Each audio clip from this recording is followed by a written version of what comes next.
Movie की शुरुआत में दिखाते हैं कि कैसे इंसानों की वजह से नेचर में बदलाव आ रहा है और कुछ अजीब सी घटनाएं भी हो रही हैं, जैसे कुछ डॉल्फिनों का अपने आप मर जाना और आए दिन नए नए वायरस का फैलना। अगला सीन एक घर का होता है जहां जेरी नाम का आदमी अपनी वाइफ और 2 बेटियों के साथ रहता है। यहाँ पता चलता है कि जेरी पहले यूएन में एक एजेंट था, लेकिन अब वो बेरोजगार है। आगे दिखाते हैं कि वो अपनी फैमिली के साथ कहीं जा रहा होता है, लेकिन शहर में बहुत बड़ा जाम लग जाता है। तभी वो लोग देखते हैं कि आसमान में काफी सारे न्यूज के हेलीकॉप्टर्स घूम रहे हैं और पुलिस भी उन्हें गाड़ी के अंदर रहने को बोल रही है। जेरी बाहर उतरकर देखता है तो पता चलता है कि कुछ लोग जो कि ज़ॉम्बी जैसे दिख रहे हैं वो लोगों पर हमला कर रहे हैं और उनके काटने से बाकी लोग भी ज़ॉम्बी में बदल रहे हैं। जेरी गाड़ी भगाता है, लेकिन टक्कर होने के कारण उन्हें उतरना पड़ता है। यहाँ जेरी देखता है कि काटने से 10 से 15 सेकंड के अंदर इंसान ज़ॉम्बी में बदल जाता है। आगे वो लोग वहाँ से एक ट्रक में बैठकर निकल जाते हैं और अपनी जान बचाते हैं। जेरी को उसकी फ्रेंड थेरी का फोन आता है जो यूएन में एक ऑफिसर है और वो बताता है कि हालात बहुत खराब हैं और ये वायरस पूरी दुनिया में फैल चुका है। वो बताता है कि जेरी और उसकी फैमिली को वहाँ से निकालने के लिए वो हेलीकॉप्टर भेजेगा। यहाँ जेरी की बेटी को अस्थमा का अटैक आता है और उसकी दवाई लेने के लिए वो लोग फार्मेसी की शॉप पर जाते हैं, लेकिन वापस बाहर आने पर देखते हैं उनका ट्रक कोई और ले गया है। उन्हें वहाँ कुछ बिल्डिंग्स दिखती हैं और वो थेरी को हेलीकॉप्टर उन बिल्डिंग्स पर भेजने को कहता है। थेरी उसे बताता है कि उसे किसी तरह ये रात बितानी होगी क्योंकि हेलीकॉप्टर सुबह तक ही पहुंच पाएगा।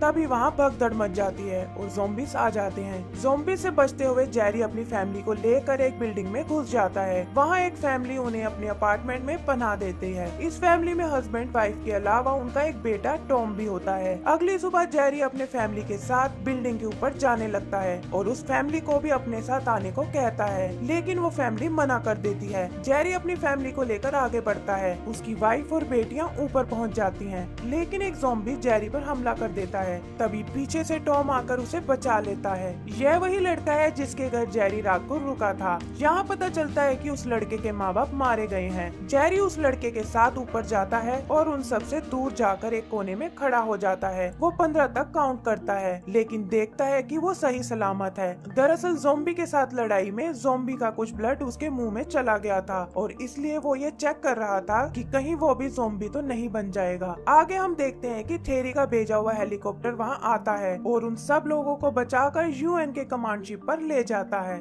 यहाँ थेरी जेरी को बताता है कि वो लोग साउथ कोरिया के एक मिलिट्री बेस में एक टीम भेज रहे हैं क्योंकि उन्हें लगता है कि इस वायरस का पहला केस वहीं से आया था। वो बताता है कि वहाँ से उन्हें एक मेल आई थी जिसमें ज़ॉम्बी लिखा हुआ था, लेकिन उसके बाद उनसे कोई संपर्क नहीं हो पाया। और साथ ही वो बताता है कि उनके साथ डॉक्टर एंड्रयू जाएंगे जो कि इस वायरस का पता लगाएंगे। एंड्रयू एक वायरोलॉजिस्ट है जिसने वायरसेस पर बहुत रिसर्च की है। जेरी मना करता है, लेकिन वो लोग उसे और उसकी फैमिली को शिप से निकालने की धमकी देते हैं। वो लोग अपनी टीम के साथ साउथ कोरिया के लिए निकलते हैं और यहाँ रास्ते में डॉक्टर एंड्रयू जेरी को बताता है कि वायरस को वायरस से ही मारा जा सकता है। वो जैसे ही एयरपोर्ट पर उतरते हैं ज़ॉम्बीज़ उन पर हमला कर देते हैं और इस हड़बड़ाहट में डॉक्टर एंड्रयू गिर जाते हैं और अपनी ही गन से मारे जाते हैं। कैंप के सोल्जर्स आके इन लोगों को ज़ॉम्बीज़ से बचाते हैं और अपने साथ कैंप में ले जाते हैं। वो लोग उन्हें एक जला हुआ इंसान दिखाते हैं और बताते हैं यही पहला केस आया था, लेकिन वो श्योर नहीं है कि इसे ये बीमारी कहाँ से लगी। वहाँ उसे एक CIA का ऑफिसर मिलता है जो जेल में बंद होता है। वो उसे बताता है कि उसे जेरूसलम जाना चाहिए क्योंकि उन लोगों ने वायरस से पहले ही बड़ी बड़ी दीवारें खड़ी कर ली थी। इसका मतलब उन्हें इस वायरस के बारे में पहले से ही पता था। वहीं एक ऑफिसर जेरी को बताता है कि यह ज़ॉम्बीज़ आवाज से अट्रैक्ट होते हैं, नहीं तो यह निष्क्रिय ही रहते हैं। जेरी जेरूसलम के लिए निकल जाता है जहां वो वहां की इंटेलिजेंस एजेंसी मोसाड के चीफ से मिलता है। वो उसे बताता है कि उन्होंने इंडियन आर्मी का एक मैसेज इंटरसेप्ट किया था। उस मैसेज से उन्हें पता लगा था कि इंडियन आर्मी इन ज़ॉम्बीज़ से लड़ रही है और इसलिए उन्होंने पहले से अपनी तैयारियां कर ली थी। चीफ जेरी को दीवार के बारे में बता ही रहा होता है कि वहाँ कुछ लोग बहुत जोर से म्यूजिक चला देते हैं। उसकी वजह से बाहर खड़े ज़ॉम्बीज़ अट्रैक्ट होते हैं और उस बड़ी दीवार को पार करके लोगों पर हमला कर देते हैं। जेरी यहाँ नोटिस करता है कि ज़ॉम्बीज कमजोर और बीमार लोगों पर हमला नहीं कर रहे हैं। जेरी कुछ मिलिट्री के लोगों के साथ वहाँ से निकलता है, लेकिन एक ज़ॉम्बी उसकी एस्कॉर्ट सोल्जर सेजन के हाथ पर काट लेता है। आगे वो लोग एयरपोर्ट पहुँचते हैं और देखते हैं कि वहाँ एक पैसेंजर प्लेन उड़ने ही वाला होता है। वो लोग उसे रुकवा कर उसमें चढ़ जाते हैं। प्लेन में जेरी सेजन के हाथ पर बैंडेज करता है। तभी वो रियलाइज करता है कि ज़ॉम्बीज बीमार या वीक लोगों पर हमला नहीं करते और वो सिर्फ स्वस्थ शरीर वाले इंसानों पर ही हमला करते हैं। वो थेरी की मदद से प्लेन को नजदीक के WHO सेंटर की तरफ मुड़वा देता है। तभी पता चलता है कि एक ज़ॉम्बी प्लेन में छुपा हुआ था और उसी वजह से ये वायरस प्लेन में भी फैल गया है। वो लोग काफी कोशिश करते हैं ज़ॉम्बीज को रोकने की, लेकिन नहीं रोक पाते।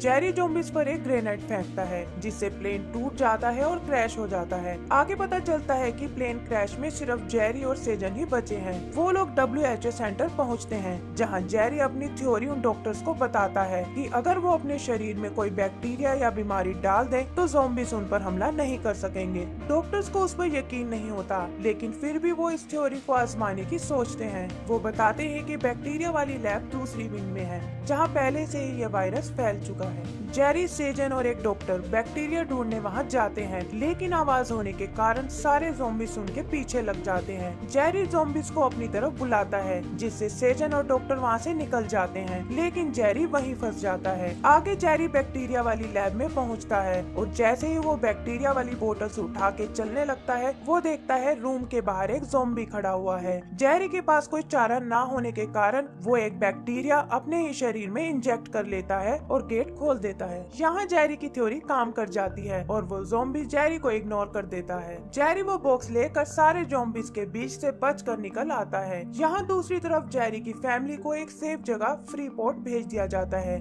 जेरी भी फ्रीपोर्ट आता है और अपनी फैमिली से मिलता है। आगे हम देखते हैं कि साइंटिस्ट ने इस बैक्टीरिया की मदद से एक वैक्सीन तैयार कर ली है। WHO की मदद से इस वैक्सीन को दुनिया के हर कोने में पहुंचाने का काम शुरू हो जाता है। हम देखते हैं कि वैक्सीन की हेल्प से अब लोग ज़ॉम्बीज का मुकाबला करने लगे हैं और इसके साथ हमारी मूवी खत्म हो जाती है। तो दोस्तों, अगर आपको ये मूवी पसंद आई हो तो प्लीज हमें लाइक एंड सब्सक्राइब करना ना भूलें। Thank you.